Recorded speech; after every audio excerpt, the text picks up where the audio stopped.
Chapter 1. Puddleby. A long time ago, when our grandfathers were children, there was a doctor named John Dolittle. He was a real doctor and knew many things.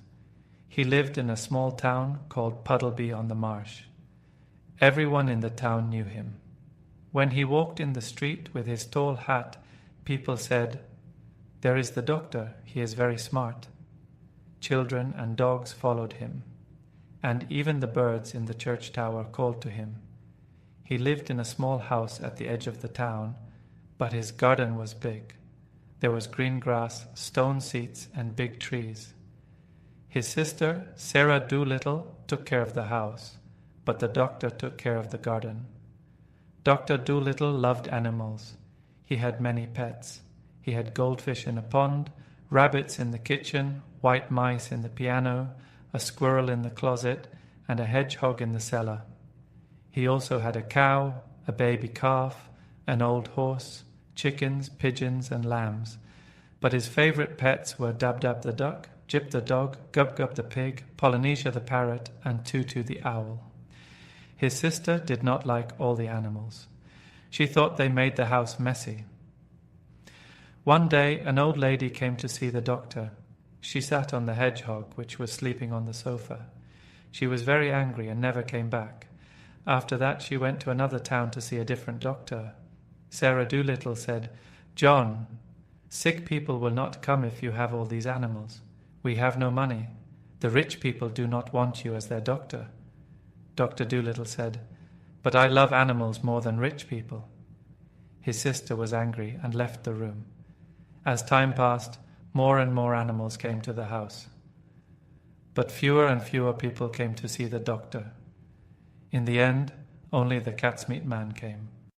He liked animals, so he didn't mind them, but he only got sick once a year, at Christmas. He gave the doctor 6 pence for medicine. 6 pence a year was not enough money to live on. The doctor had some money saved, but it became less and less. To get more money, he sold his piano. The mice then lived in a drawer. Later, he sold his best brown suit, but he still became poorer. When he walked in the street, people said, "That is John Dolittle, M.D. He was a great doctor before, but now he has no money and his clothes have holes." But the dogs, cats, and children still followed him, just like before. Chapter 2. Animal Language. One day, the doctor was sitting in his kitchen. He was talking to the cat's meat man. The cat's meat man had a stomachache. "Why don't you stop being a doctor for people?" he said. "You should be a doctor for animals." The parrot, Polynesia, was sitting by the window. She was looking at the rain and singing a song. When she heard this, she stopped singing and listened. "You know a lot about animals," the cat's meat man said. "You know more than the animal doctors. Your book about cats is very good. I cannot read, but my wife read it to me. It is wonderful. You understand cats very well. If you become an animal doctor, you can make a lot of money. I can send people to you. If their animals don't get sick, I can make them sick." "Oh no," said the doctor. "That is not right." "Not really sick," said the cat's meat man. "Just a little sick. But maybe that is not fair. Anyway, animals will get sick because people feed them too much, and farmers will come to you with sick horses and cows." When the cat's meat man left, Polynesia flew to the table. "That man is right," she said. "You should be an animal doctor. People don't understand how good you are, but animals will know. Take care of animals." "There are already many animal doctors," said the doctor. "Yes," said Polynesia, "but they are not good. Listen, doctor, did you know that animals can talk?" "I know that parrots can talk," said the doctor. "We parrots speak 2 languages," said Polynesia. "We speak people's language and bird language. I can say, 'Polly wants a cracker,' but listen, 'Kaka, oi-e, Fifi.'" "What does that mean?" asked the doctor. It means, "Is the porridge hot yet?" in bird language. "Wow," said the doctor. "You never spoke like that before." "You didn't understand before," said Polynesia. "Tell me more," said the doctor. He took a notebook and a pencil. "I want to write it down. Teach me bird language." That afternoon, while it rained, Polynesia taught him. Later the dog Jip came in. "Look," said Polynesia. "He is talking to you." The doctor looked at Jip. "He is just scratching his ear," he said. "No," said Polynesia. "Animals don't always talk with their mouths. They talk with their ears, feet, and tails. Look at his nose." "What does that mean?" asked the doctor. "He is saying the rain has stopped. Dogs use their noses to ask questions." With Polynesia's help, the doctor learned to talk to animals. He stopped being a doctor for people. The cat's meat man told everyone about the doctor. Old ladies brought their sick dogs and cats. Farmers brought their cows and horses. One day, a big horse came. "Doctor," said the horse, "the animal doctor does not help me. He thinks I have leg pain, but I need glasses. I cannot see well." "Horses can wear glasses too," said the doctor. "I will get you some." "Good," said the horse. "I want green glasses to keep the sun away." "Of course," said the doctor. "The problem," said the horse, "is that people don't understand animals. My farmer's boy tried to help me, but he is not smart. He tried to put something on me, but I kicked him into the pond." "Did you hurt him?" asked the doctor. "No," said the horse. "I kicked him in the right place." The doctor made green glasses for the horse. Now the horse could see well. Soon many farm animals started wearing glasses. Many animals came to see the doctor. Mice, birds, and even bats came. The doctor made different doors for them. The big door was for horses. A side door was for cows. The kitchen door was for sheep. Mice had a small tunnel. Soon, animals from other countries heard about the doctor. Birds told them about him. The doctor became famous among animals. One afternoon, the doctor was writing in a book. Polynesia sat by the window. She laughed. "What is funny?" asked the doctor. "I was thinking about people," said Polynesia. "People think they are so smart, but they only understand one thing about animals. When a dog wags his tail, it means, 'I'm happy.' That's all they know. You are the first man who understands us. People say animals cannot talk. But I knew a bird who spoke 7 languages. He even knew Greek. A man bought him, but the bird left. He said the man spoke Greek badly. People think they are great, but if they learn to fly, they will talk about it forever."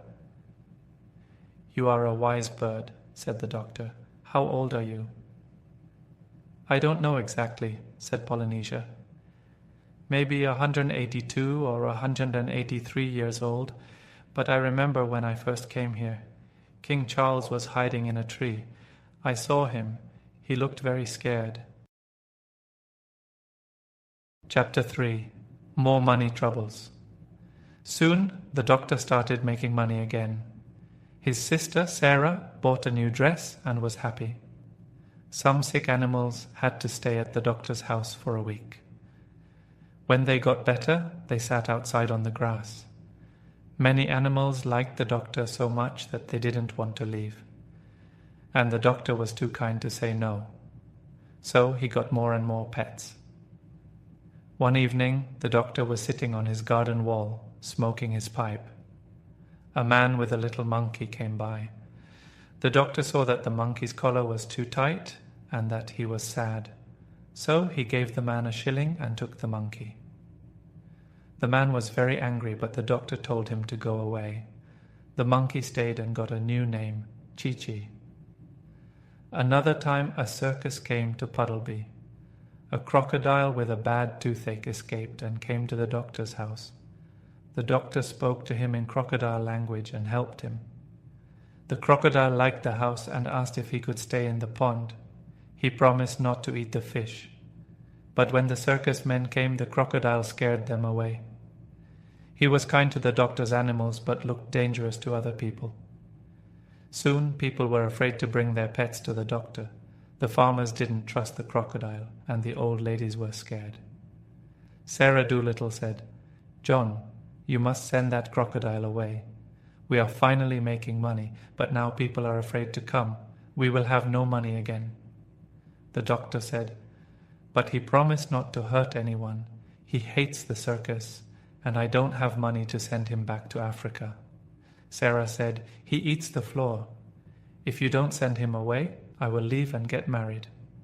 The doctor said, "Okay, go get married." And he walked into the garden. So Sarah left, and the doctor lived alone with his animals. Soon he was poorer than ever.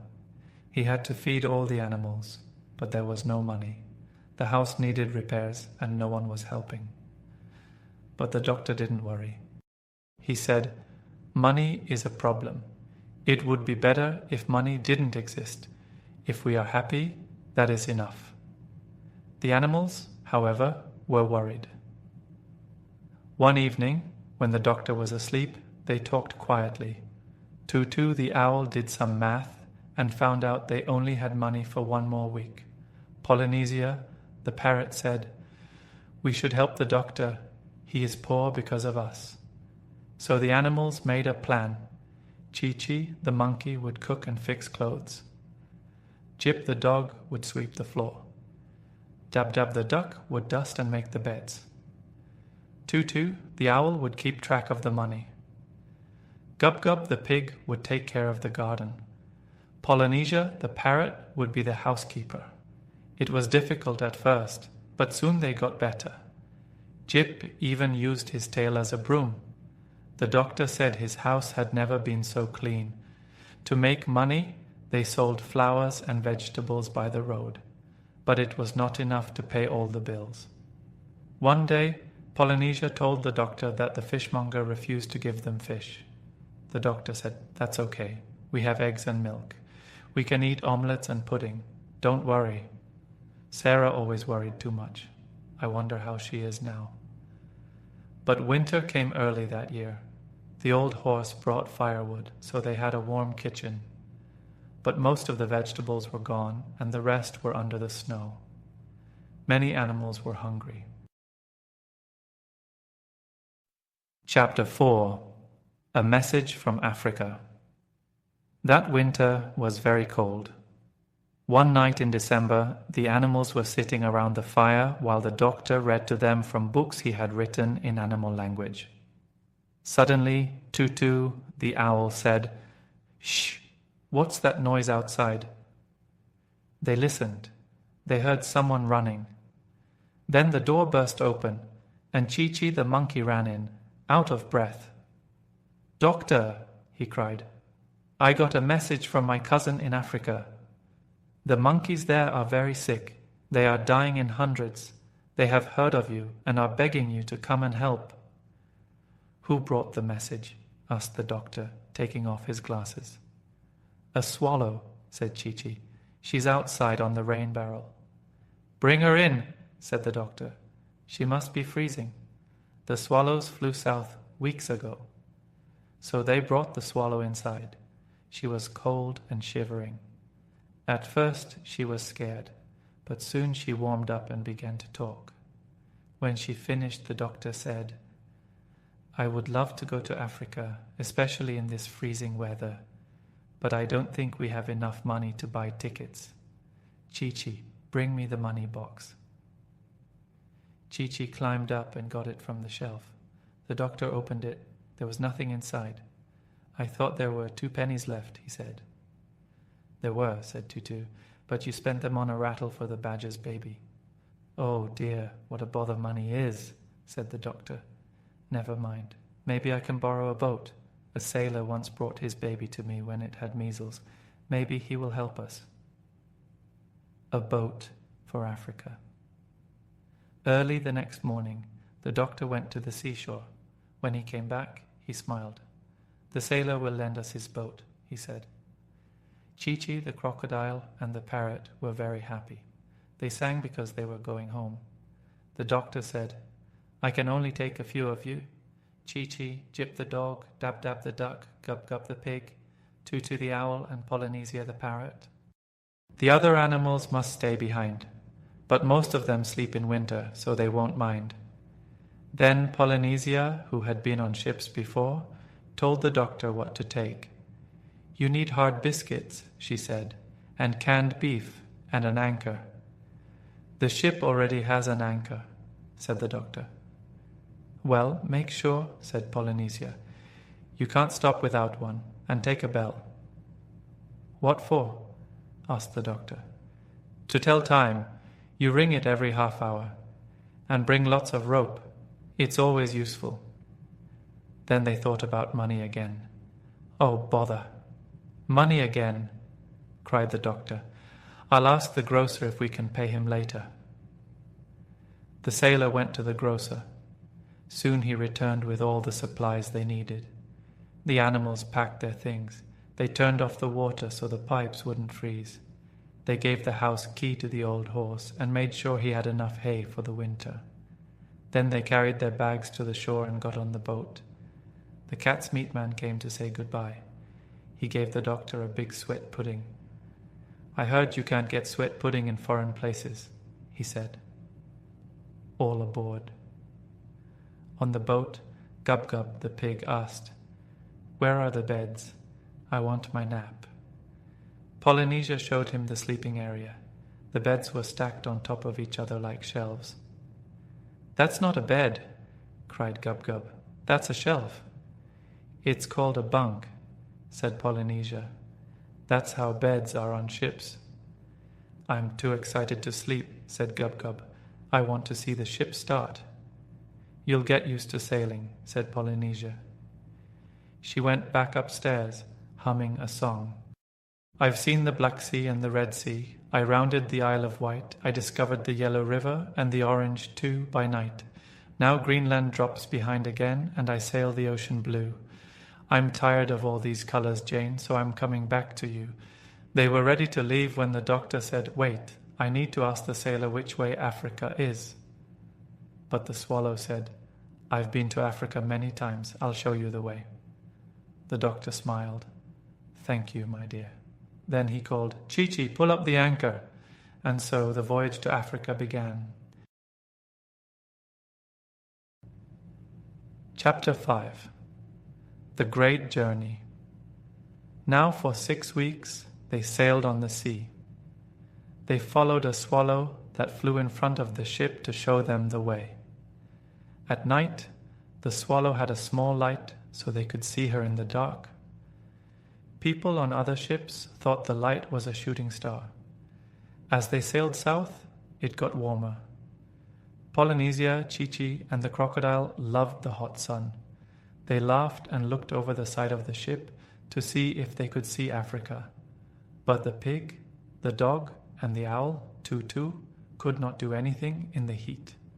They sat in the shade of a big barrel with their tongues out, drinking lemonade. Dab-Dab, the duck, kept cool by jumping into the sea and swimming behind the ship. When her head got too hot, she dove under the ship and came up on the other side. She also caught fish on Tuesdays and Fridays, when everyone ate fish to save the beef. When they got close to the equator, they saw flying fish coming towards them. The fish asked the parrot if this was Dr. Dolittle's ship. When the parrot said yes, the fish were happy because the monkeys in Africa were worried he would not come. Polynesia asked how far they had to go, and the flying fish said it was 55 miles to the coast of Africa. Another time, a group of porpoises jumped through the waves and also asked Polynesia if this was the doctor's ship. When they learned it was, they asked if the doctor needed anything for his journey. Polynesia said, "Yes, we need onions." "There is an island nearby," said the porpoises, "where wild onions grow. Keep going straight. We will get some and come back." The porpoises swam away. Soon the parrot saw them again, bringing onions in big nets made of seaweed. The next evening as the sun set, the doctor said, "Get me the telescope, Chi-Chi. Our journey is almost over. We should see Africa soon." About half an hour later, they thought they saw land, but it was getting dark, and they were not sure. Then a big storm came. There was thunder and lightning. The wind blew hard, and the rain fell heavily. The waves got so high that they splashed over the boat. Then there was a loud bang. The ship stopped and rolled over.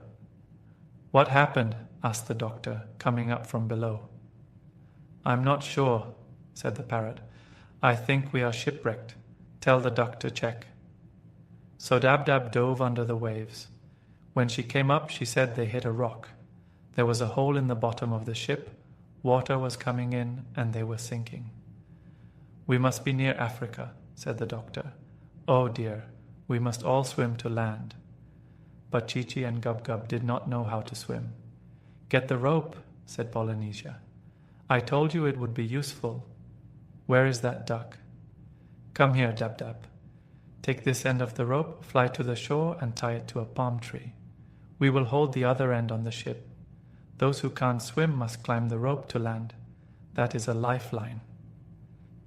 Everyone got safely to the shore, some swimming, some flying. Those who climbed the rope brought the doctor's trunk and bag with them. But the ship was no good anymore with the big hole. Soon, the rough sea broke it apart on the rocks, and the pieces floated away.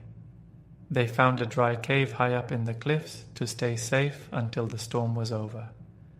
The next morning, when the sun came out, they went to the sandy beach to dry off. "Dear Africa," said Polynesia, "it's good to be back. Just think. Tomorrow it will be 169 years since I was here. It hasn't changed at all.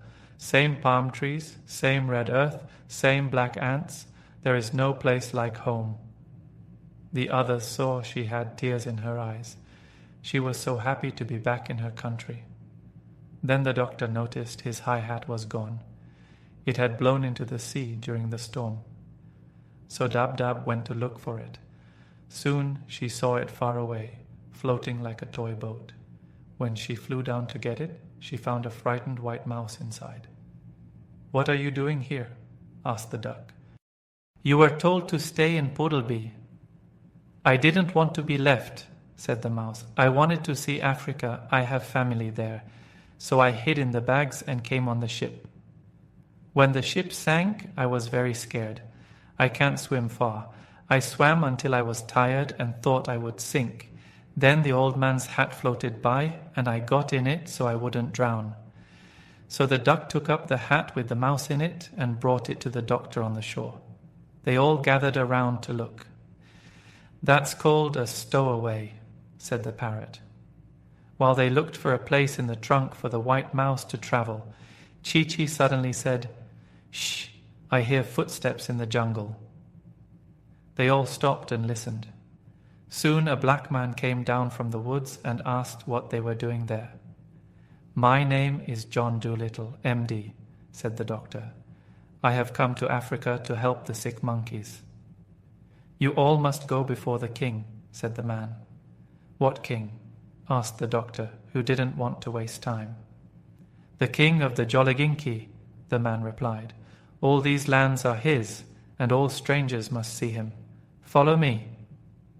So they picked up their bags and followed the man through the jungle. Chapter 6. Polynesia and the King. After walking through the thick forest, they reached a wide clearing where the king's palace stood. It was made of mud, and in front of it sat the king and his queen, Ermintrude. She was asleep under an umbrella, while their son, Prince Bumper, was away fishing. When the doctor approached, the king demanded to know his business. "I have come to Africa to cure the sick monkeys," the doctor explained. "You may not travel through my lands," the king declared. "Long ago I welcomed a white man here, but after taking our gold and killing our elephants for their ivory, he left without even saying thank you. Never again will a white man be allowed to cross Jolliginki." Turning to his guards, the king ordered, "Take this medicine man and his animals and lock them in my strongest prison." 6 men led the doctor and his friends away. They were thrown into a stone dungeon with thick walls, a heavy door, and a single barred window high up on the wall. Inside, everyone grew gloomy. Gub-Gub, the pig, began to cry, but Chi-Chi warned him to stop, or he'd get a spanking. "Is everyone here?" asked the doctor, adjusting to the dim light. Dab-Dab started counting. "Wait, where's Polynesia?" asked the crocodile. "She's not here," Dab-Dab confirmed. "I suppose she escaped?" grumbled the crocodile. "Typical. She must have slipped away into the jungle when we got into trouble." "I'm not that kind of bird," said a voice. From the doctor's coat pocket, Polynesia climbed out, shaking her feathers. "I'm small enough to fit through the window bars, so I hid in the doctor's pocket to avoid being caged. That's called a ruse," she explained proudly. "Good gracious," exclaimed the doctor. "It's a wonder I didn't sit on you." Polynesia fluffed her feathers. "Tonight when it's dark, I'll fly to the palace and find a way to get us out." Gub-Gub snorted. "What can you do? You're just a bird." "True," said Polynesia, "but I can talk like a man, and I know these people well." That night, under the moonlit palm trees, Polynesia slipped through the bars and flew to the palace. A broken pantry window gave her an easy way inside. She heard Prince Bumpo snoring in his room. Tiptoeing upstairs, she reached the king's bedroom. The queen was away at a dance, so the king slept alone. Polynesia crept under the bed and coughed, exactly like Dr. Dolittle. The king stirred. "Ermintrude?" he mumbled, thinking his wife had returned. Polynesia coughed again, louder this time. The king sat up, startled. "Who's there?" "I am Dr. Dolittle," the parrot said in the doctor's voice. The king jumped. "How did you escape? Where are you?" Polynesia laughed, a deep, jolly laugh, just like the doctor's. "Show yourself at once," the king demanded. "Foolish king," Polynesia said. "Have you forgotten? I am John Dolittle, the greatest man alive. I have made myself invisible. There is nothing I cannot do. Now listen carefully. If you do not let me and my animals pass through your land, I will make you and your people as sick as the monkeys. I can heal and I can harm, just by lifting a finger. Free us, or you will have mumps by sunrise." The king trembled in fear. "Doctor, please, do not lift your finger. I will release you at once." He leapt from his bed and ran to order the soldiers to unlock the prison. As soon as he left, Polynesia crept downstairs and slipped out through the pantry window. But as she was flying away, Queen Ermintrude, returning from the dance, spotted her. Later, when the king returned to bed, she told him what she had seen. Realizing he had been tricked, the king became furious. He rushed back to the prison, but he was too late. The door was open. The dungeon was empty. Dr. Dolittle and his animals were gone.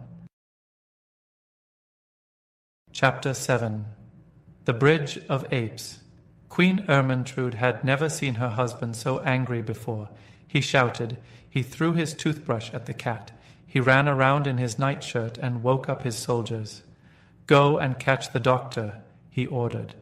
Then he told the cooks, the gardeners, the barber, and even the queen to help.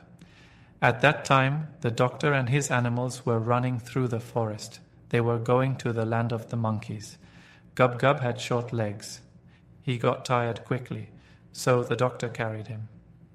But the doctor also had a big bag and a trunk, so it was hard to run. The king thought his soldiers would find the doctor easily. "The doctor does not know the way," he said. But he was wrong. Chi-Chi the monkey knew the jungle very well. He led the doctor and the animals to a safe place, a big hollow tree between high rocks. "We should wait here," said Chi-Chi. "The soldiers will go back soon." The doctor and the animals stayed inside the tree all night. They could hear the soldiers searching, but no one found them. Only Chi-Chi knew about this place. In the morning they heard the queen. "Let's go home," she said. "We cannot find them." When the soldiers left, Chi-Chi and the others came out. They started walking again. The way to the land of the monkeys was very long. They got tired, especially Gub-Gub. When he cried, they gave him coconut milk. He liked it a lot. They always had food and water. Chi-Chi and Polynesia knew all the good fruits and vegetables in the jungle. They found oranges, nuts, yams, and honey. They even found some tobacco for the doctor. At night, they made small tents with palm leaves. They slept on soft grass. After some days, they got used to walking. They did not get tired so quickly and started to enjoy the journey. At night, they sat around a small fire. Polynesia sang songs about the sea. Chi-Chi told stories about the jungle. Chi-Chi's stories were very old. He talked about times before men knew how to cook food. He spoke about big animals like mammoths and lizards as long as trains. The stories were so interesting that sometimes they forgot to put wood on the fire and it went out. While they were walking, the king's soldiers were still looking for them, but Chi-Chi did not know this. One day, Chi-Chi climbed a high rock. He looked around. "We are very close now," he said.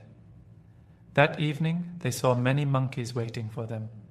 When the monkeys saw the doctor, they cheered.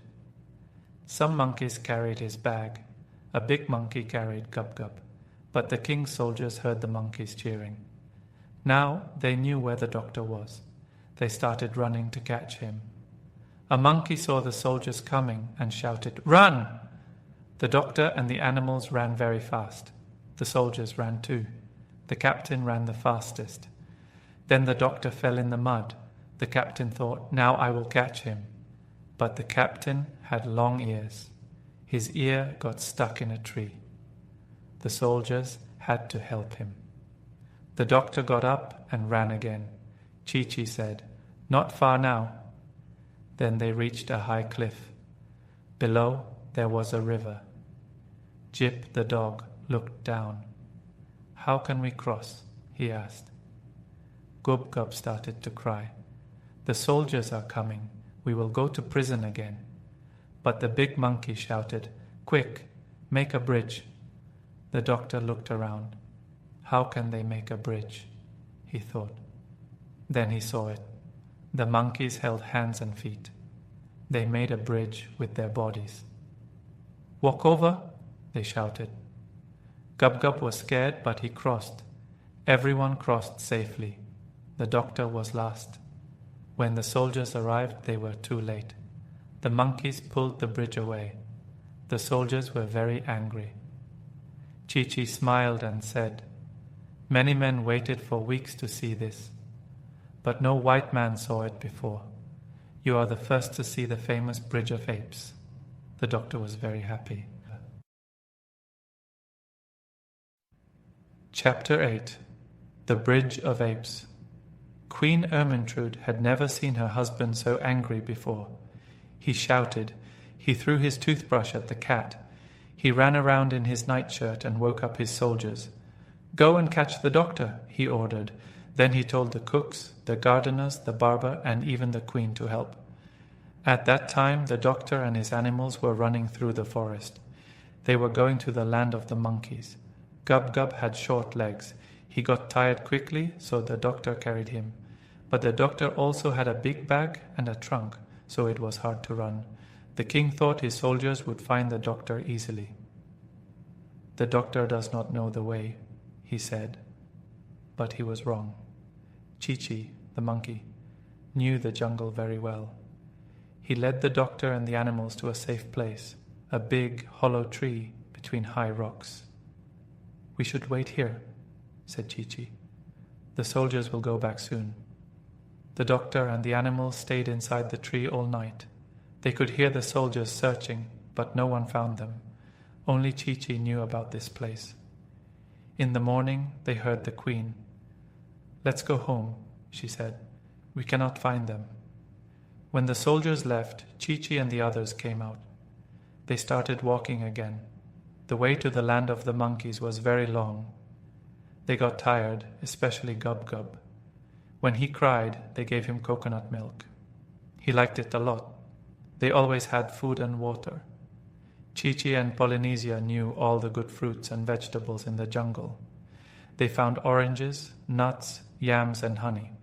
They even found some tobacco for the doctor. At night they made small tents with palm leaves. They slept on soft grass. After some days, they got used to walking. They did not get tired so quickly and started to enjoy the journey. At night they sat around a small fire. Polynesia sang songs about the sea. Chi-Chi told stories about the jungle. Chi-Chi's stories were very old.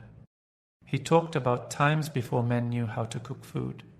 He spoke about big animals like mammoths and lizards as long as trains. The stories were so interesting that sometimes they forgot to put wood on the fire and it went out. While they were walking, the king's soldiers were still looking for them, but Chi-Chi did not know this. One day, Chi-Chi climbed a high rock. He looked around. "We are very close now," he said. That evening, they saw many monkeys waiting for them. When the monkeys saw the doctor, they cheered. Some monkeys carried his bag. A big monkey carried Gub-Gub, but the king's soldiers heard the monkeys cheering. Now they knew where the doctor was. They started running to catch him. A monkey saw the soldiers coming and shouted, "Run!" The doctor and the animals ran very fast. The soldiers ran too. The captain ran the fastest. Then the doctor fell in the mud. The captain thought, "Now I will catch him." But the captain had long ears. His ear got stuck in a tree. The soldiers had to help him. The doctor got up and ran again. Chi-Chi said, "Not far now." Then they reached a high cliff. Below there was a river. Jip the dog looked down. "How can we cross?" he asked. Gub-Gub started to cry. "The soldiers are coming. We will go to prison again." But the big monkey shouted, "Quick, make a bridge." The doctor looked around. How can they make a bridge? He thought. Then he saw it. The monkeys held hands and feet. They made a bridge with their bodies.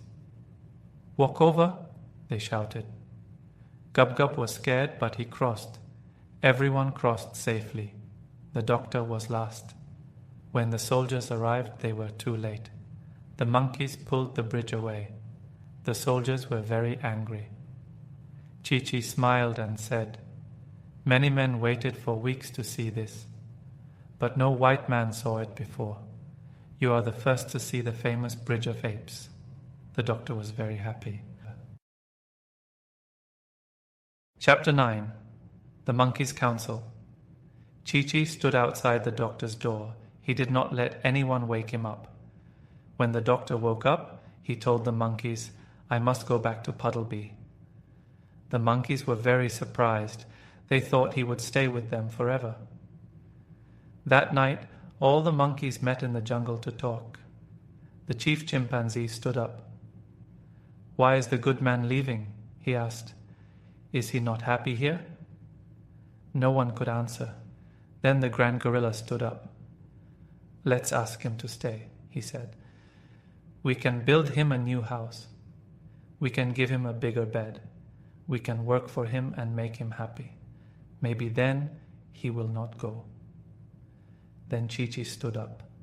The monkeys whispered, "Look, Chi-Chi is going to speak." Chi-Chi said, "My friends, the doctor must go. He owes money in Puddleby. He says he must go back and pay it." The monkeys asked, "What is money?" Chi-Chi explained, "In the land of the white men, you need money for everything. You cannot get food without money.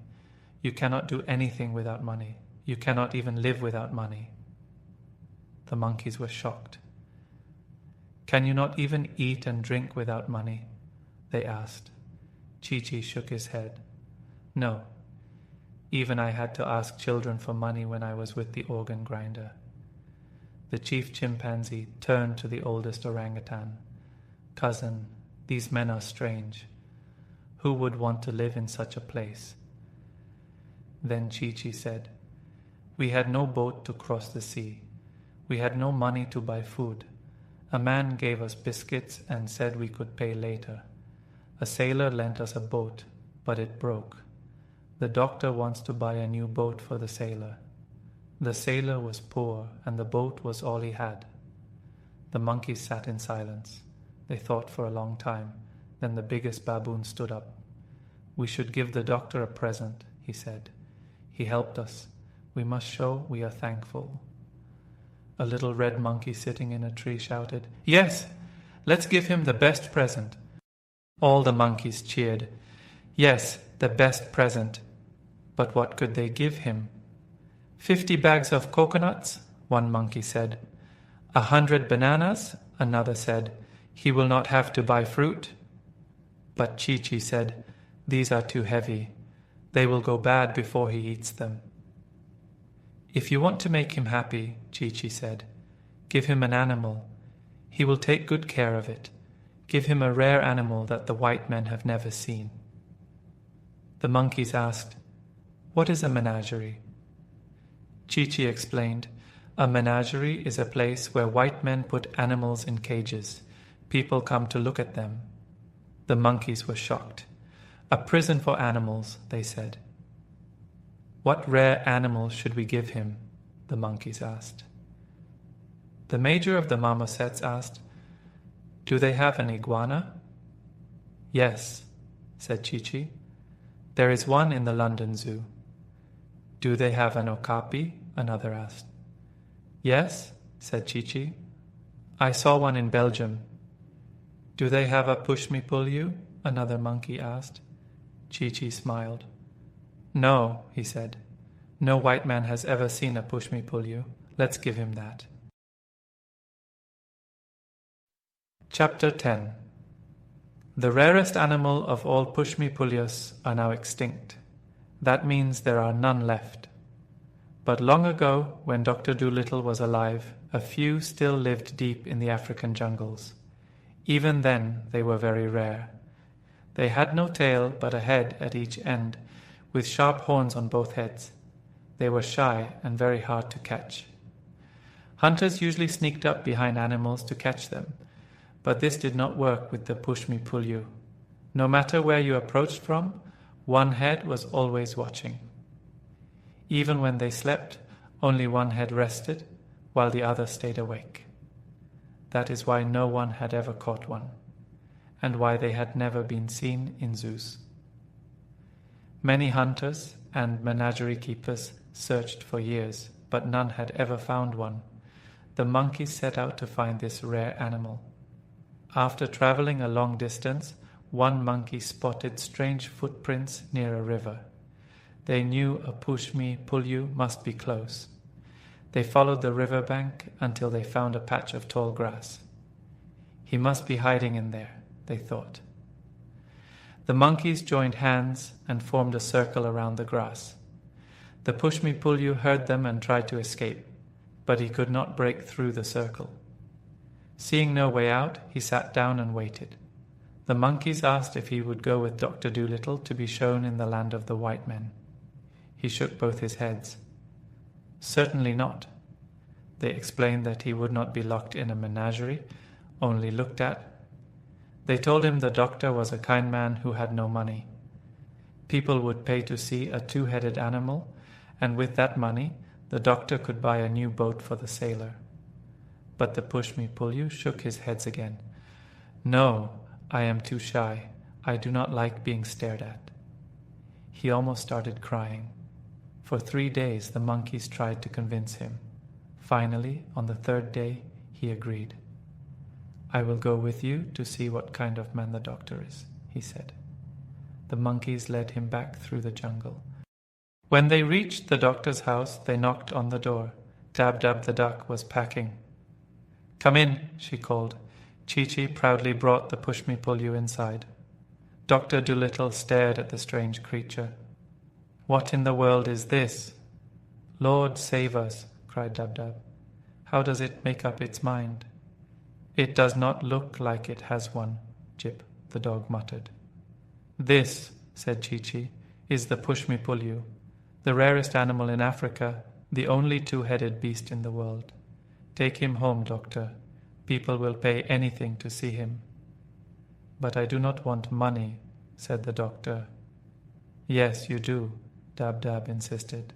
"Don't you remember how we struggled to pay the butcher's bill in Puddleby? How will you buy a boat for the sailor without money?" "I was going to build one," the doctor said. "Be sensible," Dab snapped. "Where will you get the wood and nails? And what will we live on when we get back? We'll be poorer than ever. Chi-Chi is right. Take the animal with you." The doctor thought for a moment. "Perhaps you are right. He would make an interesting pet. But does he really want to go?" The push-me-pull-you looked at the doctor's kind face. "Yes, I will go," he said. "You have been good to the animals here. The monkeys say I am the only one who can help. But you must promise that if I do not like it, you will send me back." "Of course," said the doctor. "By the way, are you related to the deer family?" "Yes," said the push-me-pull-you. "On my mother's side, we are related to Abyssinian gazelles and Asiatic chamois. My father's great-grandfather was the last of the unicorns." "Fascinating," said the doctor. He pulled a book from the trunk and started flipping through it. "Let's see if Buffon wrote about you." Dab watched the animal closely. "I notice you only talk with one mouth. Can't the other one speak?" "Oh, yes," said the push-me-pull-you, "but I use that one for eating. That way I can talk and eat at the same time without being rude. Our kind has always been very polite." When everything was packed, the monkeys threw a grand farewell party. Animals from all over the jungle came. They ate pineapples, mangoes, and honey. After the feast, the doctor stood up. "My friends," he said, "I am not good at long speeches, and I have eaten a lot of fruit. But I am very sad to leave. I must go because I have things to do in the land of the white men. Please remember, never let flies land on your food before eating. Do not sleep on the ground when it is about to rain. I hope you will all live happily ever after." The monkeys clapped for a long time. "Let it always be remembered," they whispered, "that he sat and ate with us here under the trees. Surely he is the greatest of men." The grand gorilla, strong as 7 horses, rolled a large rock to the table.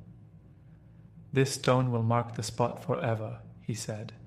"Even today, deep in the jungle, that stone still stands.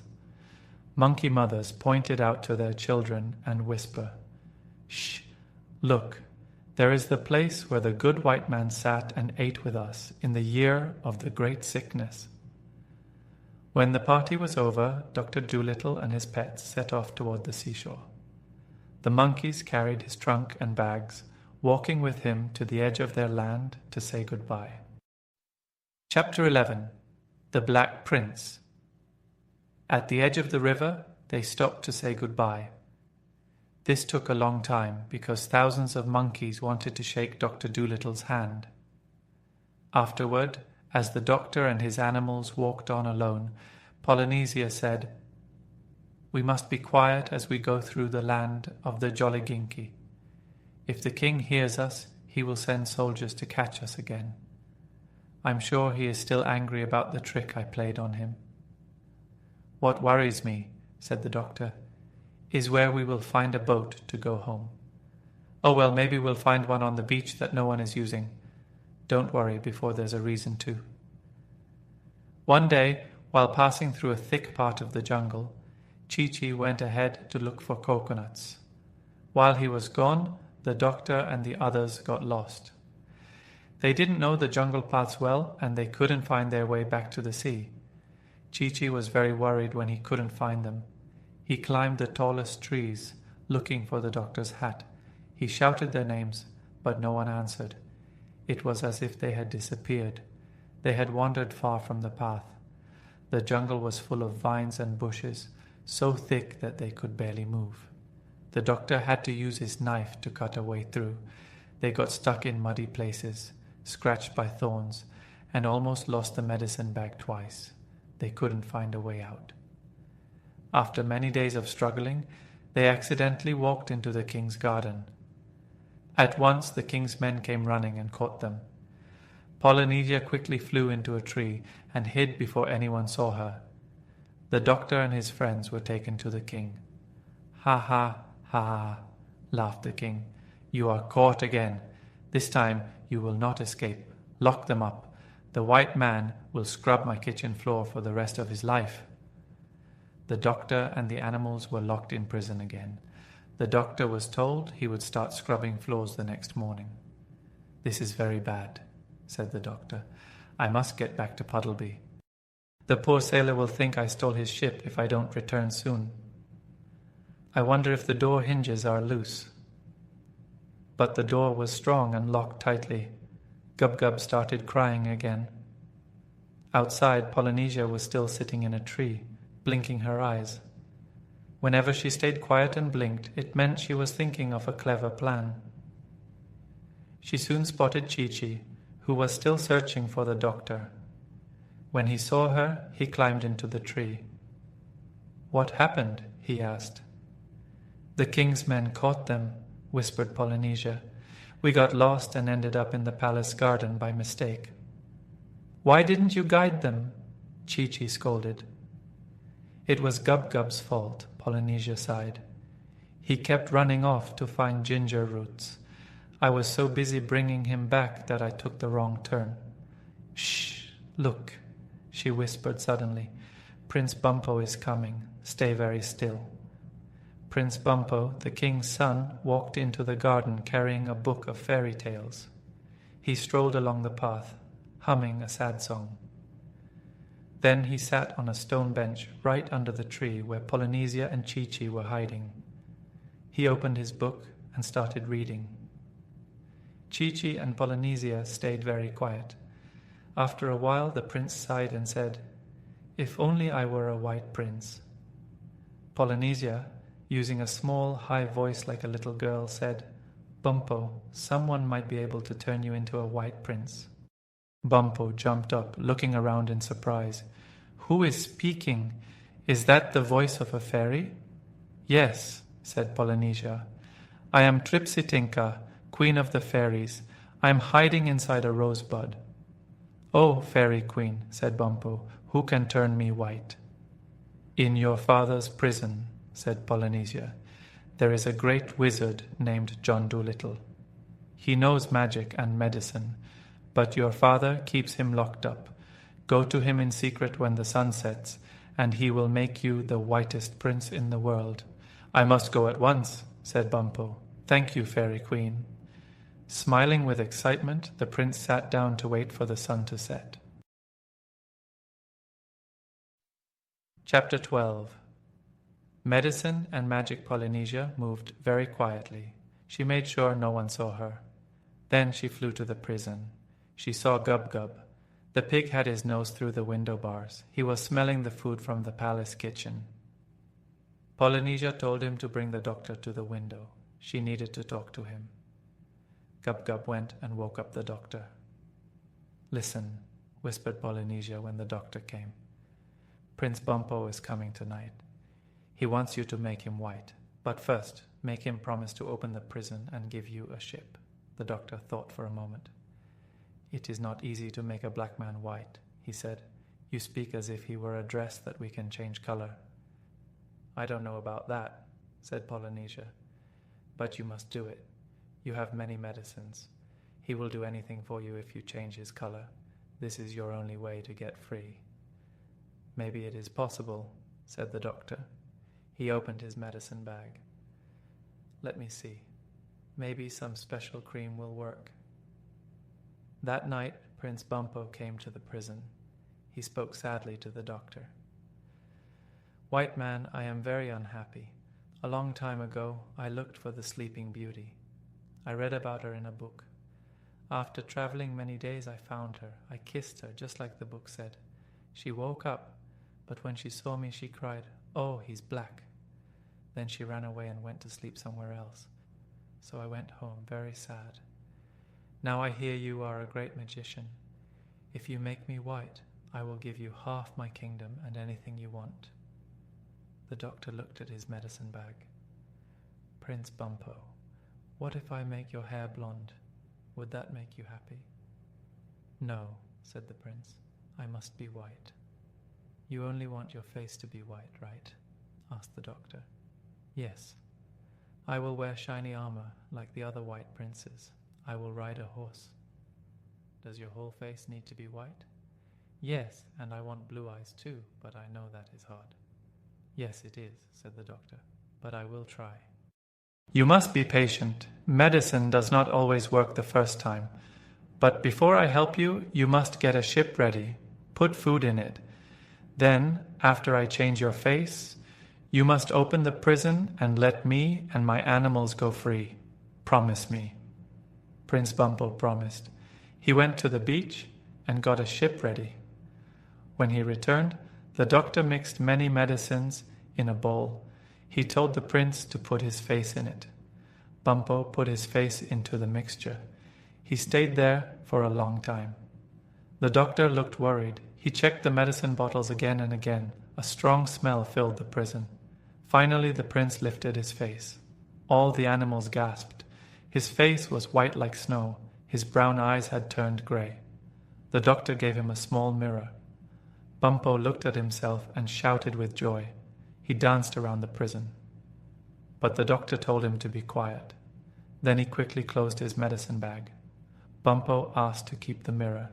It was the only one in the kingdom, and he wanted to look at himself all day. But the doctor said no. He needed it to shave. The prince took out some keys. He opened the prison door. The doctor and the animals ran to the beach. Bumpo stayed behind. He smiled, his big white face shining in the moonlight. At the beach, Polynesia and Chi-Chi were waiting near the ship. "I feel bad for Bumpo," said the doctor. "I don't think the medicine will last. He might be black again in the morning. That's why I didn't give him the mirror. But maybe he will stay white." I was surprised it worked at all, but I had to try. I couldn't clean the king's kitchen forever. "Oh, he will know it was just a trick," said Polynesia. "They shouldn't have locked us up," said Dab-Dab. "We didn't do anything wrong. If he turns black again, it's his own fault." "It wasn't his fault," said the doctor. "His father put us in prison.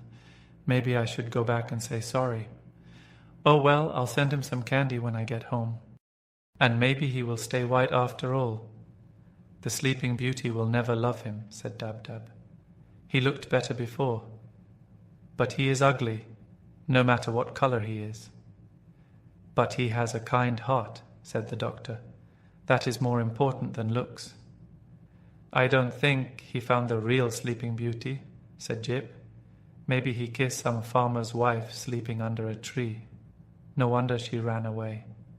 Then the animals got on the ship, but Chi-Chi, Polynesia, and the crocodile stayed behind. Africa was their home. The doctor stood on the ship. He looked at the sea.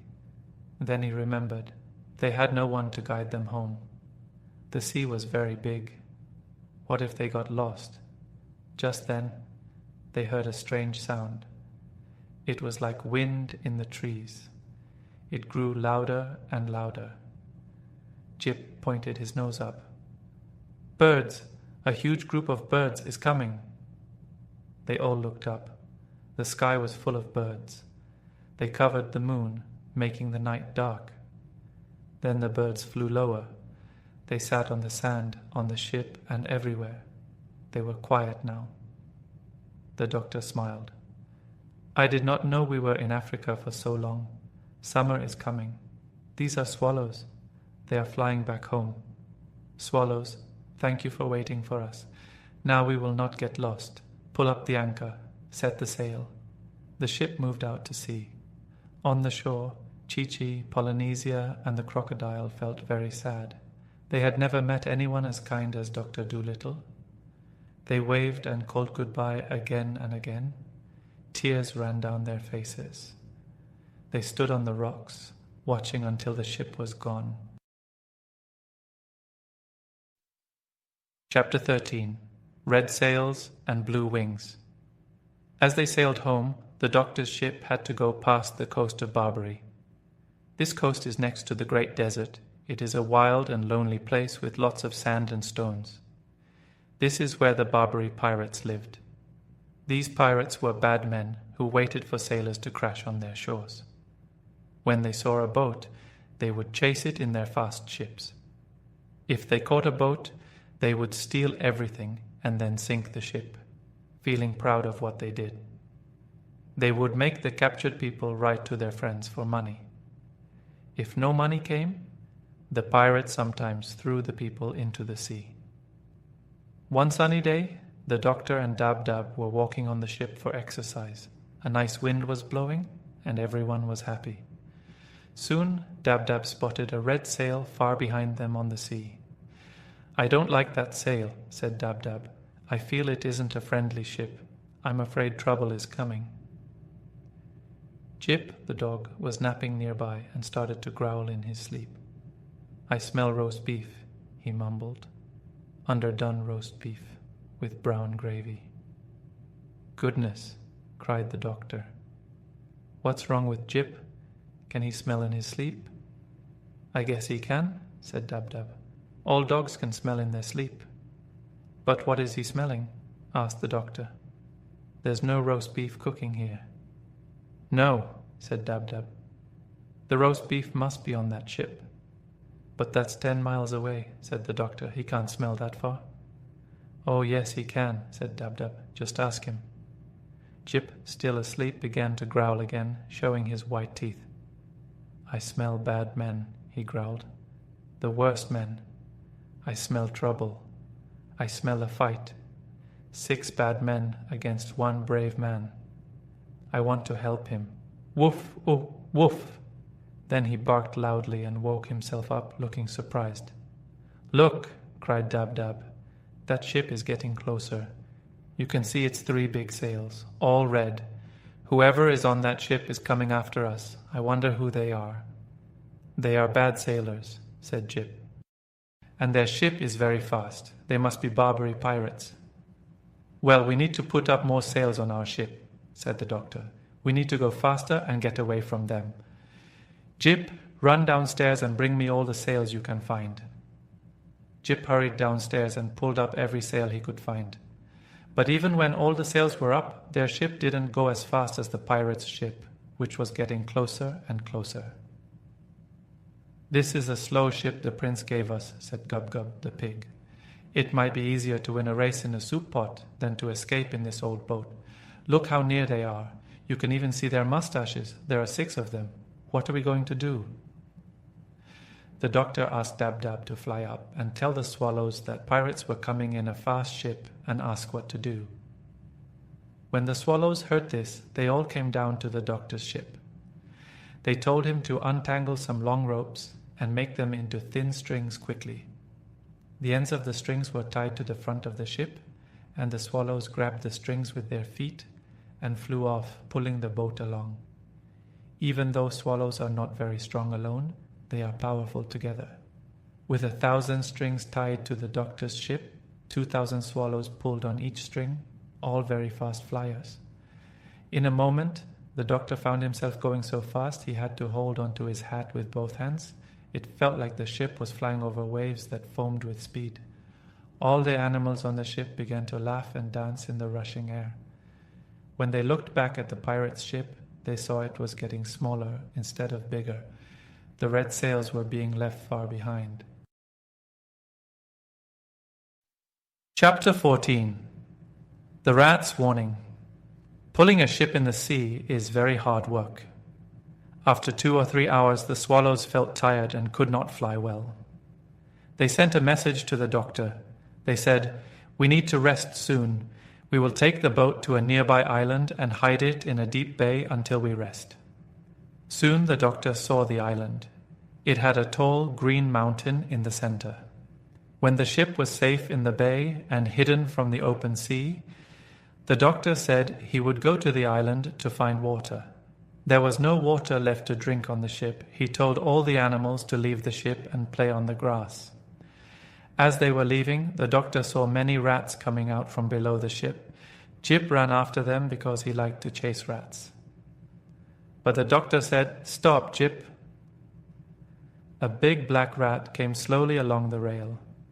He looked at the dog and coughed 2 or 3 times. He cleaned his whiskers and wiped his mouth. Then he said, You know that all ships have rats, Doctor? The doctor said, Yes. The rat asked, And you know that rats always leave a ship that is sinking? Yes, said the doctor. The rat continued, People talk about this as if it is a bad thing, but you cannot blame us. Who would stay on a sinking ship if he could leave it? The doctor replied, It is very natural, I understand. Is there anything else you want to say? The rat said, Yes. I want to tell you that we are leaving this ship, but we must warn you first. This ship is bad. It is not safe. The sides are weak and the boards are rotten. Tomorrow night it will sink to the bottom of the sea. The doctor asked, How do you know? The rat answered, We always know. The tips of our tails feel funny, like when your foot falls asleep. This morning at 6 o'clock my tail began to feel funny. At first I thought my old pain was back. So I asked my aunt, Do you remember her? The thin rat with spots who came to see you in Puddleby last spring. She said her tail felt funny too. Then we knew this boat would sink in less than 2 days. We all decided to leave it when we found land. This ship is bad, Doctor. Do not sail in it any more, or you will drown. Goodbye. We are now going to find a good place to live on this island. Goodbye, said the doctor. Thank you for telling me. That was very kind. Say hello to your aunt for me. Leave that rat alone, Jip. Come here. Lie down. Then the doctor and his animals went to the island with pails and saucepans to find water. The swallows took their rest. While climbing the mountain, the doctor said, I wonder what the name of this island is. It is a nice place. There are many birds here. These are the Canary Islands, said Dab-Dab. Listen, do you hear the canaries singing? The doctor stopped and listened. Yes, I hear them, he said. I wonder if they can show us where to find water. Soon the canaries came. They had heard about Dr. Dolittle from other birds. They led him to a spring with cool, clear water where the canaries bathed. They also showed him pretty meadows with bird food and other nice places on the island. The push-me-pull-you was happy. He liked the green grass much more than the dried apples he had eaten on the ship. Gub-Gub squeaked happily when he found a valley full of wild sugar cane. Later, after everyone had eaten and drunk a lot, they lay on their backs and listened to the canaries sing. 2 swallows came running. They looked very excited and cried, Doctor, the pirates are in the bay. They are on your ship. They are downstairs looking for things to steal. They left their own ship empty. If you hurry to the shore, you can get on their ship. It is very fast, but you must hurry. That is a good idea, said the doctor. Excellent. He called his animals together, said goodbye to the canaries, and ran to the beach. When they reached the shore, they saw the pirate ship with its 3 red sails in the water. Just as the swallow said, no one was on the pirate ship. All the pirates were downstairs in the doctor's ship looking for things to steal. So Dr. Dolittle told his animals to walk very softly, and they all climbed onto the pirate ship. Chapter 15. The Barbary Dragon. Everything would have been fine if the pig had not caught a cold from eating the damp sugar cane on the island. This is what happened. After they quietly pulled up the anchor and were carefully moving the ship out of the bay, Gub-Gub suddenly sneezed very loudly. The pirates on the other ship heard the noise and rushed upstairs to see what was happening. When they saw that the doctor was escaping, they quickly moved their ship to block the entrance of the bay. The doctor could not reach the open sea. Then the leader of the pirates, who called himself Ben Ali, the dragon, shook his fist and shouted, "Ha! Ha! You are trapped, my clever friend. You thought you could steal my ship, But you are not a good enough sailor to defeat Ben Ali, the Barbary dragon. I want that duck and that pig of yours. We will have pork chops and roast duck for dinner tonight. And before I let you go, your friends must send me a trunk full of gold." Poor Gub Gub started to cry, and Dab Dab prepared to fly away to save herself. But the owl, Tutu, whispered to the doctor, "Keep talking to him, doctor. Be nice to him. The rats said our old ship will sink before tomorrow night, and the rats are never wrong.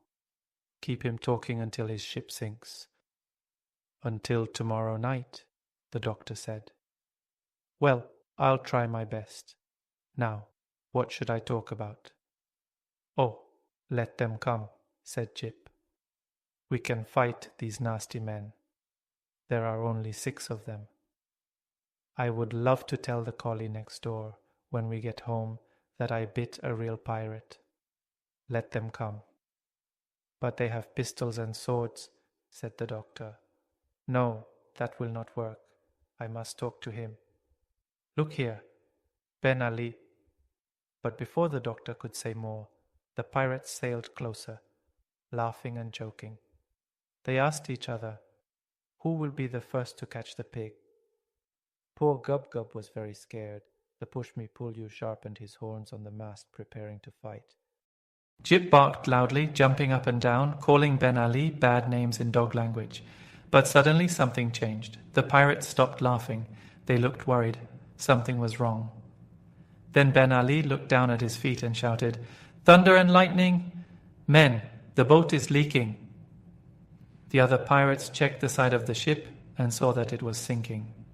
One of them said, "But if the ship were sinking, we should see the rats leaving it." Jip barked from the doctor's ship, "You fools! There are no rats left. They left 2 hours ago. Ha ha! Too late for you?" Of course, the pirates did not understand dog language. Soon the front of the ship started sinking faster and faster. The pirates held onto the rails, the masts, and the ropes to avoid sliding off. Water rushed in through the windows and doors. Finally, the ship made a terrible gurgling sound and sank to the bottom of the sea, leaving the 6 pirates floating in the deep water. Some of them tried to swim to the island, others tried to climb onto the doctor's ship, but Jip snapped at their noses, scaring them away. Then suddenly they all cried out in terror, "The sharks! The sharks are coming! Help!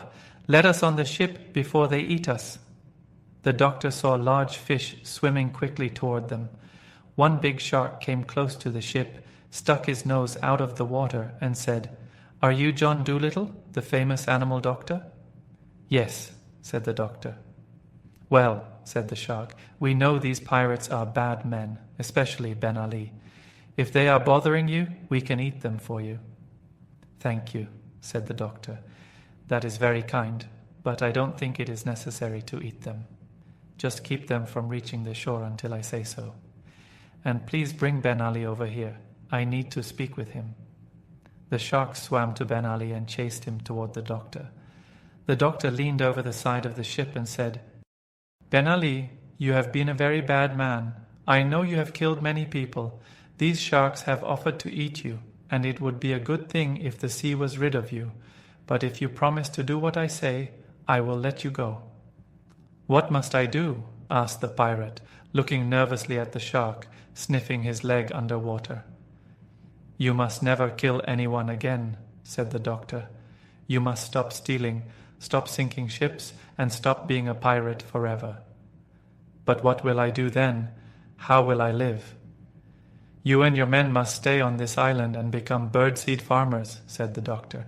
"You must grow birdseed for the canaries." Ben Ali turned pale with anger. "Grow birdseed," he groaned. "Can't I be a sailor?" "No," said the doctor. "You have been a sailor long enough, sending many ships and good men to the bottom of the sea. For the rest of your life, you must be a peaceful farmer. The shark is waiting. Do not waste his time. Make up your mind." "Thunder and lightning," Ben Ali muttered. "Birdseed." Then he looked down at the shark, sniffing his other leg.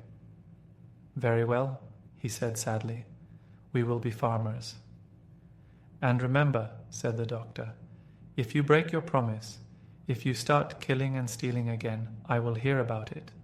The canaries will come and tell me, and I will find a way to punish you. I may not be a great sailor like you, but as long as the birds, beasts, and fish are my friends, I do not have to fear a pirate, even if he calls himself the Dragon of Barbary. Now, go and be a good farmer. Then the doctor turned to the big shark and said, All right, let them swim safely to the land. Chapter 16. Tutu, the Listener. After thanking the sharks again for their help, the doctor and his pets set off once more on their journey home in the fast ship with the 3 red sails. As they sailed out into the open sea, all the animals went downstairs to check out the inside of their new boat. Meanwhile, the doctor leaned against the rail at the back of the ship, smoking his pipe and watching the Canary Islands disappear into the evening. While he stood there, wondering how the monkeys were doing and what his garden would look like when he returned to Puddleby, Dab-Dab came bouncing up the stairs, smiling and full of exciting news. "Doctor," she exclaimed, "this pirate ship is amazing. The beds downstairs are made of silky yellow fabric with hundreds of big pillows and cushions. There are thick, soft carpets on the floors, and the dishes are made of silver. There's also a ton of delicious food and drinks, special things. The pantry looks just like a grocery store. You won't believe it. They have 5 different kinds of sardines. Come and see. Oh, and we found a little locked room down there. We are all dying to see what's inside. Jip thinks it's the treasure of the pirates. But we can't open the door. Can you help us?" The doctor went downstairs and saw that the ship was indeed beautiful. He found all the animals gathered around a little door, talking excitedly and guessing what was inside. He tried the handle, but it wouldn't budge, so they began searching for the key. They looked under the mat and all the carpets, in the cupboards, drawers, and chests in the dining room. They searched everywhere. While searching, they discovered many wonderful things the pirates must have stolen from other ships: thin cashmere shawls with golden flowers, fine tobacco from Jamaica, carved ivory boxes filled with Russian tea, an old violin with a broken string, large chess pieces made of coral and amber, a walking stick with a sword inside, 6 wine glasses with turquoise and silver rims, and a beautiful sugar bowl made of mother of pearl.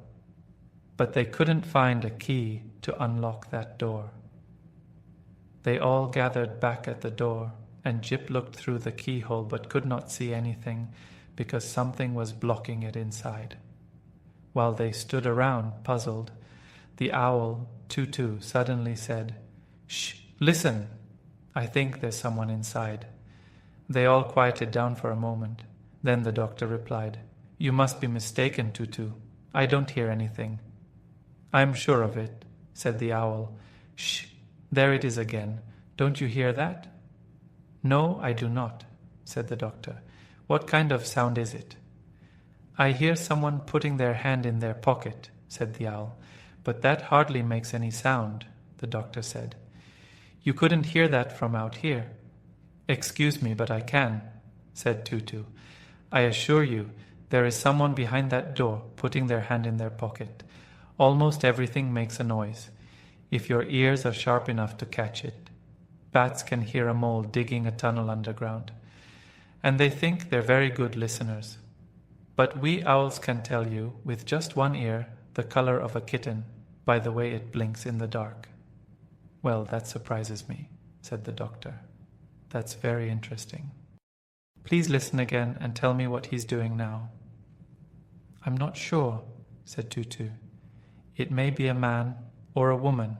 Lift me up so I can listen at the keyhole and I'll find out." So the doctor picked up the owl and held him close to the lock. After a moment, Tutu said, "Now he's rubbing his face with his left hand. It's a small hand, and women can do makes a different sound very hard. For close your eyes and doctor," and said, "Wouldn't no sleeve." "How pshaw," sniffed Tutu. "A drop of water the ceiling would." "Well," said the doctor, "if the poor fellow is sad, find me, I'll chop the door down." Chapter 17. The ocean gossips right away. They found an axe, and the doctor chopped a hole in the door big enough to squeeze through. At first, it was too dark inside to see anything, so he struck a match. The room was quite small, with no windows and a low ceiling. There was only one little stool for furniture. Big barrels were pushed against the walls, tied down so they wouldn't fall over when the ship rocked. Above the barrels, there were pewter jugs of all sizes hanging from wooden pegs, and there was a strong, winey smell. In the middle of the floor sat a little boy, about 8 years old, crying hard. "I declare this must be the pirate's rum room," whispered Jip. "Yes, it smells like rum," said Gub-Gub. "The smell is making me dizzy." The little boy seemed frightened when he saw a man and a bunch of animals staring at him through the broken door. But when he saw John Dolittle's face in the light of the match, he stopped crying and stood up. "You aren't one of the pirates, are you?" he asked. When the doctor laughed a loud, happy laugh, the boy smiled too and came to hold his hand. "You laugh like a friend," he said, "not like a pirate.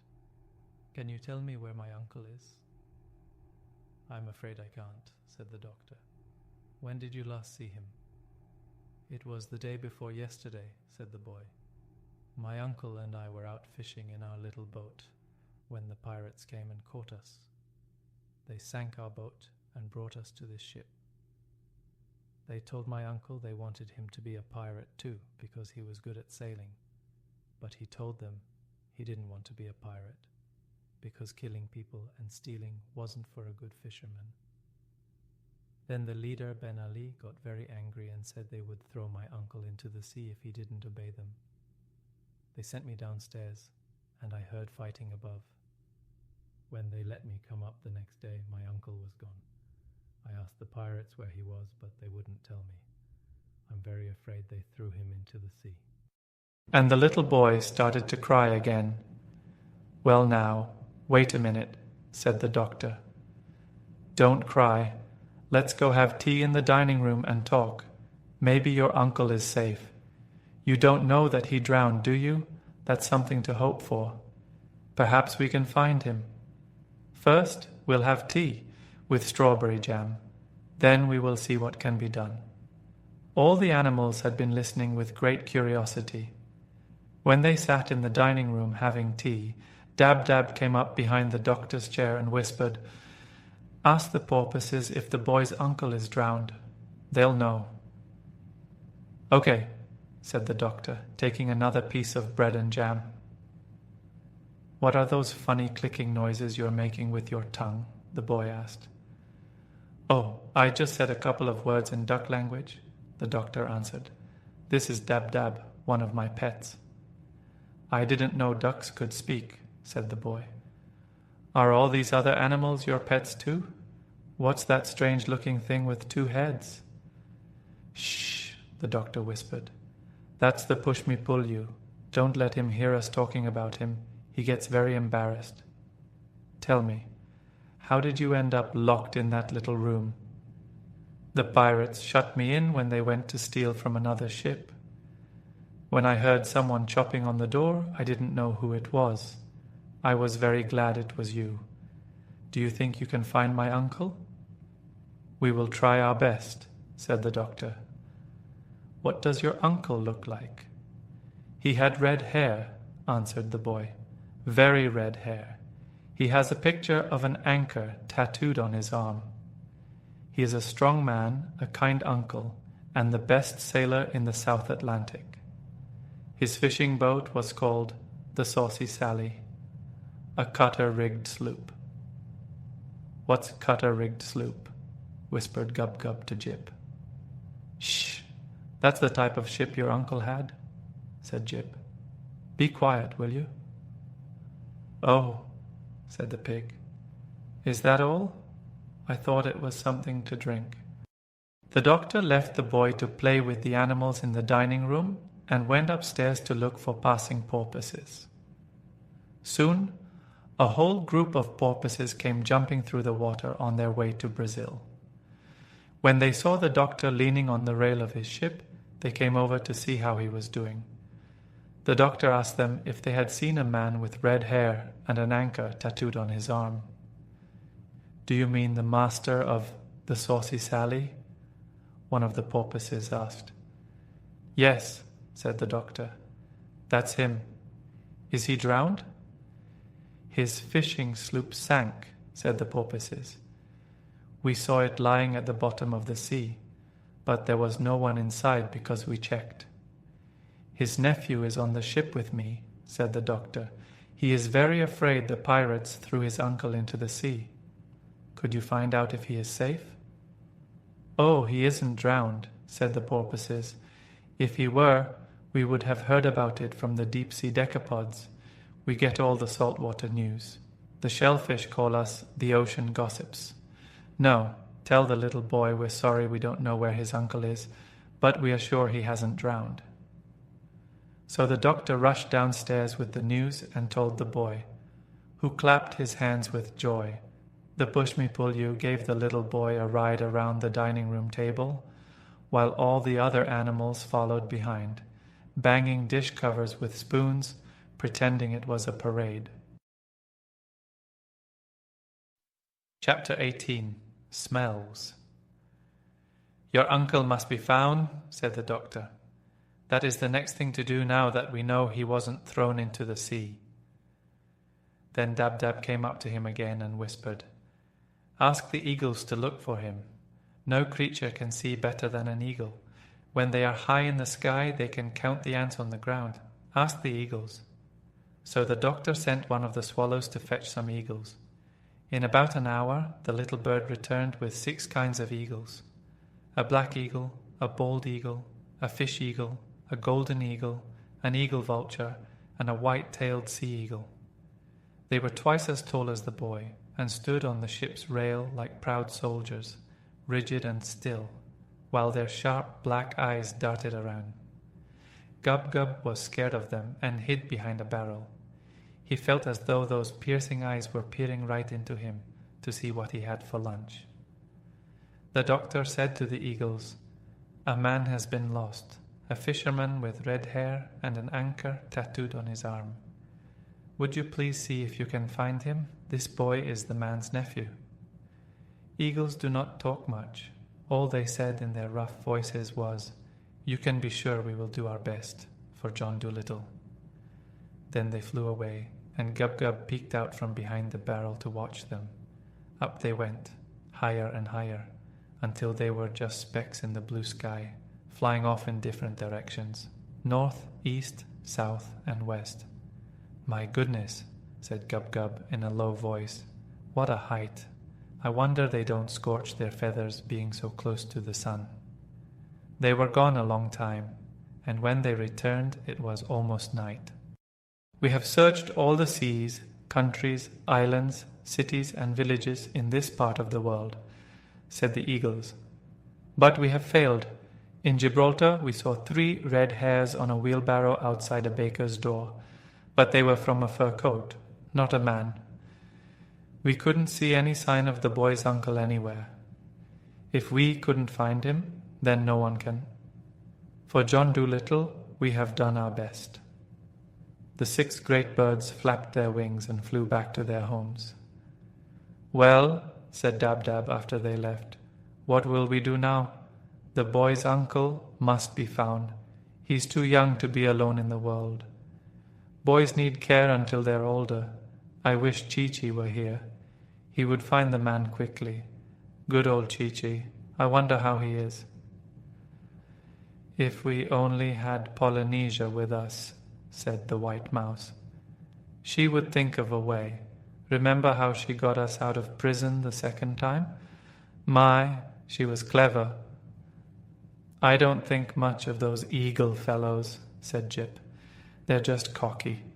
They may have good eyesight, but when you ask them to find a man, they can't do it, and then they come back, saying nobody else could do it either.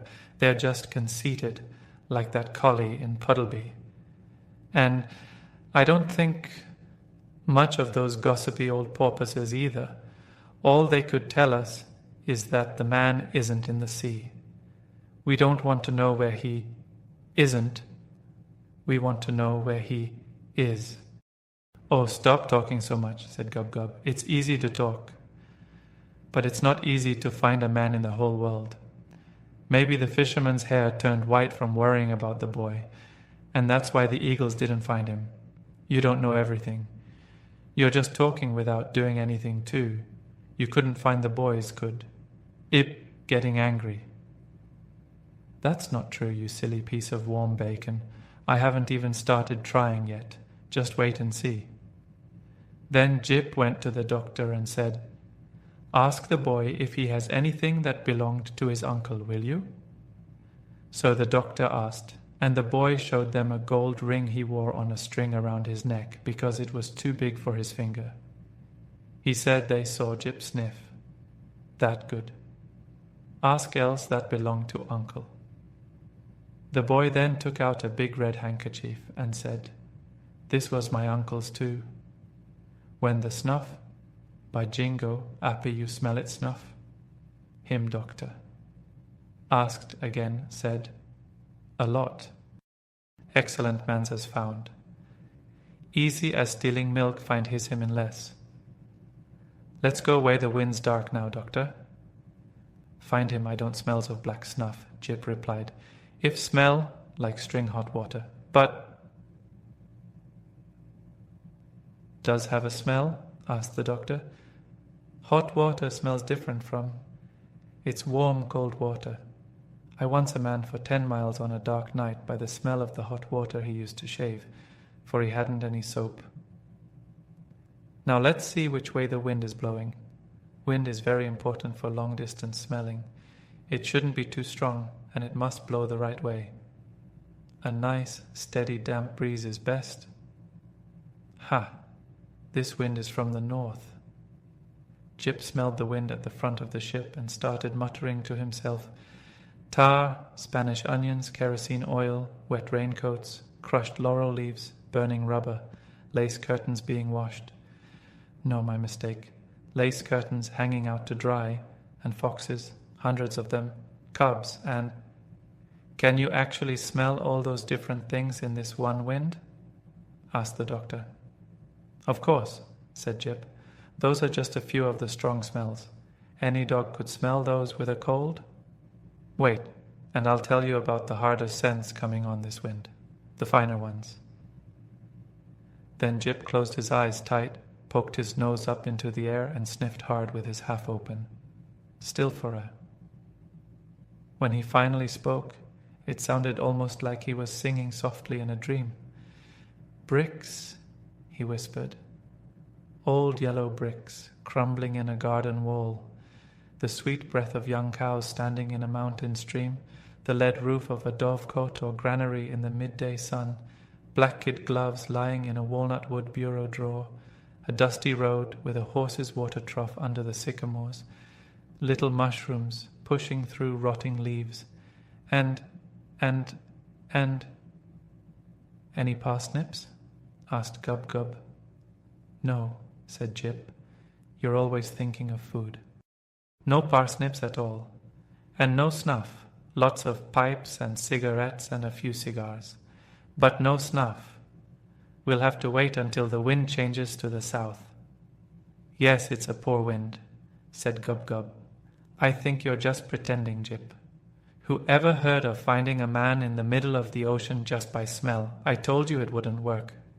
"Look here," Jip said angry. "Bite on the just because what you deserve like." "Stop arguing," the doctor. "Short. Tell, where do you?" From Devon, and Jip replied, "From that direction, that's truly I book. I wonder you could as well as know. Maybe as a feast go down quite hungry." Chapter 19. The Rock. Early, the next morning, they got up from their soft beds and saw that the sun was shining brightly and the wind was blowing from the south.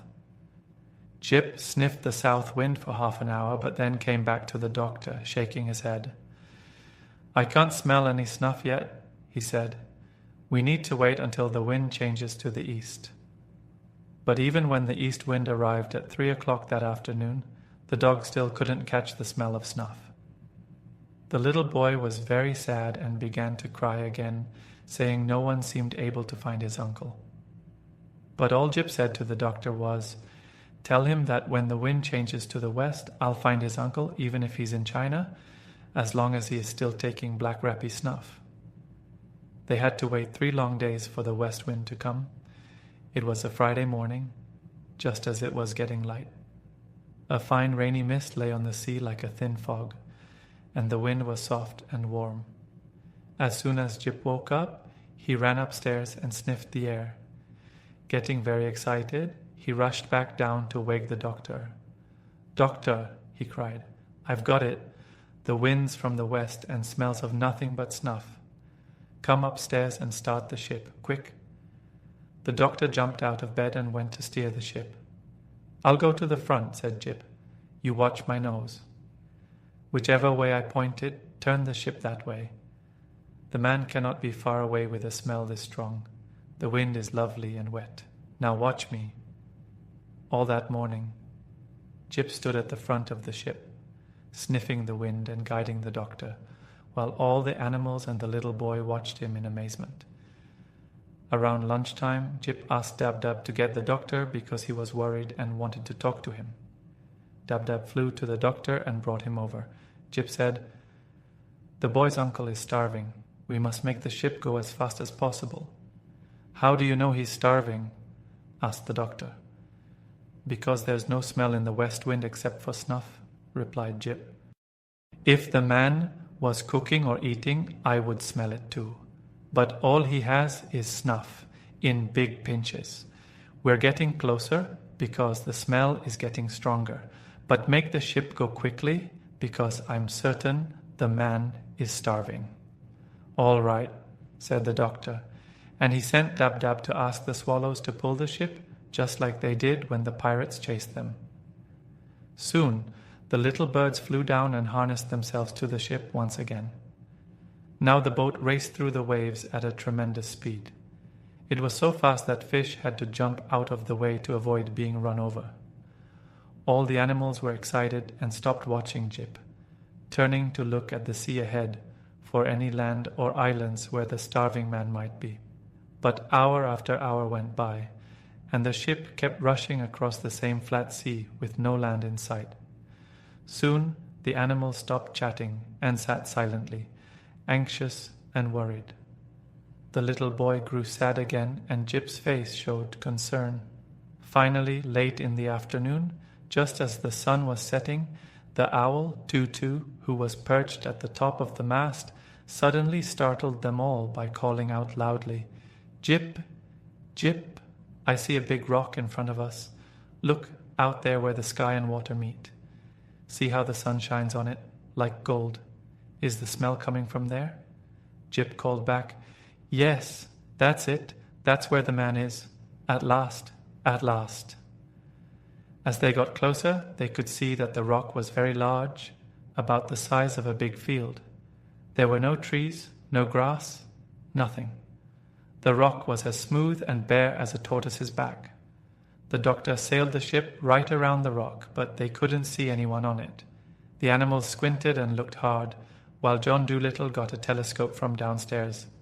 But they couldn't spot anything alive, not even a gull, a starfish, or even a piece of seaweed. They all stood still, listening for any sound. The only noise was the gentle waves lapping against the side of the ship. They began calling, "Hello! Hello!" until their voices were hoarse, but only the echo answered them from the rock. The little boy burst into tears. "I'm afraid I'll never see my uncle again. What will I tell them when I get home?" But Jip said to the doctor, "He must be there. He must. The smell isn't going any farther. He must be there, I tell you. Sail the ship close to the rock and let me jump out." So the doctor steered the ship close to the rock and dropped the anchor. Then he and Jip got out onto the rock. Jip immediately put his nose to the ground and started running everywhere. Up and down he went, back and forth, zigzagging and twisting all around. The doctor ran behind him, trying to keep up until he was out of breath. Finally, Jip let out a big bark and sat down. When the doctor caught up, he saw Jip staring into a big deep hole in the middle of the rock. "The boy's uncle is down there," said Jip quietly. "No wonder those silly eagles couldn't find him. It takes a dog to find a man." The doctor climbed down into the hole, which seemed like a cave or tunnel going far under the ground. He struck a match and started making his way through the dark passage, with Jip following closely behind. The match quickly went out, so he had to strike another match, then another, and yet another. At last the passage ended, and the doctor found himself in a small room made of rock. In the middle of the room, with his head resting on his arms, lay a man with very red hair, fast asleep. Jip sniffed something beside him on the ground. The doctor bent down and picked it up. It was a big snuff box, and it was full of black rappy. Chapter 20. The Fisherman's Town. Gently, the doctor woke the man up. Just as he did, the match went out again. The man thought it was Ben-Ali returning and began to punch in the dark. But when John Dolittle told him who he was, and that his little nephew was safe on his ship, the man was overjoyed and apologetic, saying he was sorry for fighting the doctor. Luckily, he hadn't caused much harm because it was too dark to punch properly. Then he offered the doctor a pinch of snuff. The man explained how the Barbary dragon had left him on this rock after he refused to become a pirate, and how he slept in that hole since there was no house to keep him warm. "For 4 days, I've had nothing to eat or drink," he said. "I've lived on snuff." "There you go," said Jip. "What did I tell you?" They struck more matches and made their way out through the passage into the daylight. The doctor hurried the man to the boat for some soup. When the animals and the little boy saw the doctor and Jip returning with a red-haired man, they cheered, yelled, and danced around the boat. The swallows above started whistling loudly, thousands of them, to show that they were also happy the boy's brave uncle had been found. The noise was so loud that sailors far out at sea thought a terrible storm was coming.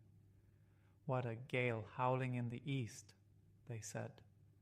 Jip felt proud of himself, though he tried not to look too conceited. When Dab-Dab came up and said, "Jip, I had no idea you were so clever," he tossed his head and replied, "Oh, that's nothing special, but it takes a dog to find a man, you know. Birds are no good for a game like that." Then the doctor asked the red-haired fisherman where his home was. After he told him, the doctor asked the swallows to guide the ship there first. When they arrived at the man's homeland, they saw a little fishing town at the foot of a rocky mountain. The man pointed out his house.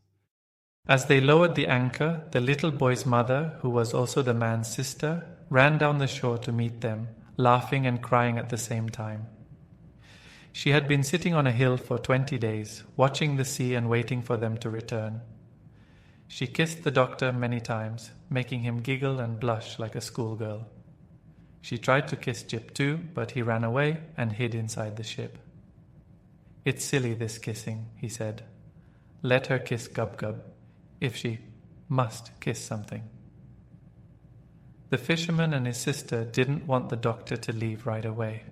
They begged him to stay a few days. So John Dolittle and his animals had to stay at their house for a whole Saturday, Sunday, and half of Monday. All the little boys in the fishing village came down to the beach and pointed at the big ship anchored there, whispering that Evervlian, Barbary him into great red sails the two candies. Finally good people, very kind do. Mayor of the people. Doctor was, and all the hour worthy, and handed watch with "Where is?" Everyone started looking for Jip. Finally, Dab-Dab found him on the other side of the village in a stable yard, where all the local dogs were gathered around him in awe and respect. When Jip was back to the mayor collar made of, from the villagers bent down it around Jay. Written Jip's dog, then the whole see them, his sister Rip over and over again. The great swift ship with the red sails turned toward, and they see while the shore, Chapter 21. Home again. The March winds came and went. April's rain was over. May's buds turned into flowers, and the June sun was shining on the nice fields when John Dolittle finally got back to his own country. But he did not go straight home to Puddleby. First, he travelled around the land with the push-me-pull-you in a gypsy wagon, stopping at country fairs. There, with acrobats on one side and a Punch and Judy show on the other, they hung a big sign that said, "Come and see the marvellous two-headed animal from the jungles of Africa. Admission 6 pence." The push-me-pull-you stayed inside the wagon, while the other animals rested underneath it. The doctor sat in a chair in front, taking the 6 pences and smiling at the people going in.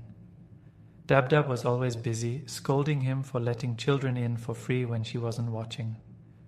Many keepers of menageries and circus people came and asked the doctor to sell them the strange creature, saying they would pay a lot of money for him.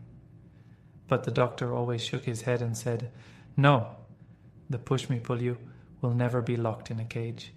He will always be free to come and go, like you and me."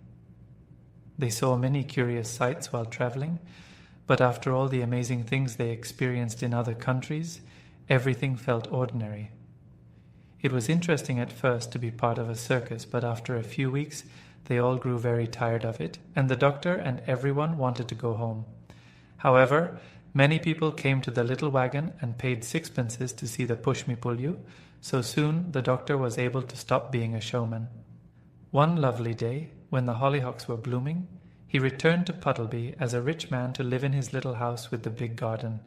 The old lame horse in the stable was happy to see him, and so were the swallows that had built their nests under the eaves of his roof and had baby birds. Dab-Dab was also glad to be back in the house she knew well, even though there was a lot of dusting to do with cobwebs everywhere. After Jip had shown off his golden collar to the proud collie next door, he returned and ran around the garden like a crazy dog, looking for the bones he had buried long ago and chasing the rats out of the tool shed. Gub-Gub dug up the horseradish that had grown 3 feet tall in the corner by the garden wall. The doctor visited the sailor who had lent him the boat and bought 2 new ships for him and a rubber doll for his baby. He also paid the grocer for the food he had borrowed for the journey to Africa. He bought another piano and moved the white mice back into it since they said the bureau drawer was too drafty. Even after filling his old money box on the dresser, the doctor still had a lot of money left, so he got 3 more money boxes, just as big, to store the rest. "Money," he said, "is a terrible nuisance, but it's nice not to have to worry." "Yes," replied Dab-Dab, who was toasting muffins for his tea. "It is indeed." When winter came again and snow flew against the kitchen window, the doctor and his animals would sit around the warm fire after dinner, and he would read aloud to them from his books. But far away in Africa, where the monkeys chattered in the palm trees before going to sleep under the big yellow moon, they would say to each other, "I wonder what the good man is doing now, over there, in the land of the white men. Do you think he will come back?" And Polynesia would squeak from the vines, "I think he will. I guess he will. I hope he will." Then the crocodile would grunt from the black mud of the river, "I'm sure he will. Go to sleep."